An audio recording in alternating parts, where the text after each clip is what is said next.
I'm excited because there's some new spy photos of the 2019 Toyota Supra. Hey, there's a rock over there and you haven't been hiding under that, have you? Because if you have, you probably don't know that in Geneva, March 6th, Toyota is going to be unveiling the racing concept of this car. I'm Eric and this is RevMatchTV. I'm bringing you news from the automotive spectrum and social media, so if you want to subscribe, just hit the button right over there. So these photos are the most uncamouflaged yet that we've seen, and we're really just a couple days away from the official unveiling. Let's have a look at these, and what I want to do is compare these photos to the FT1 concept and see how close this car is actually coming. The problem with concept cars in general, I find, is that when they get to the production version, they just never really look exactly like the concept car. Let's look at the prototype in the tweet. 2 words for you: Big Wang. Now, I like a Big Wang as much as the next guy. However, I don't think Toyota is going to be releasing this Big Wang as the production model because it is just too big. They're calling it a modern racing concept.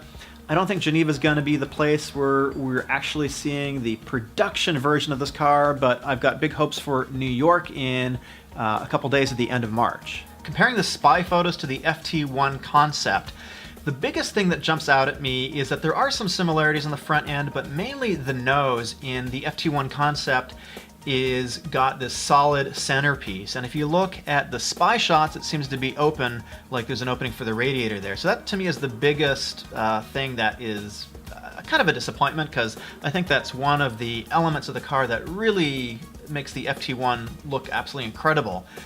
It looks like in the spy concept, or rather the spy photo, we've got some LED headlights for the first time, so that has kind of come through. And the bubble roof, the split roof, that looks like that might, that actually probably is going to make it into the production version.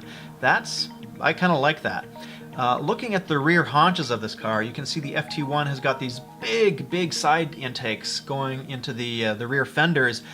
It looks like a flavor of that, a smaller flavor of that, has in fact made it into the spy photos here, and I like that. And looking sort of at the rear, at the 3/4 angle of the spy photos, you can see these rear haunches, these big arches in the back.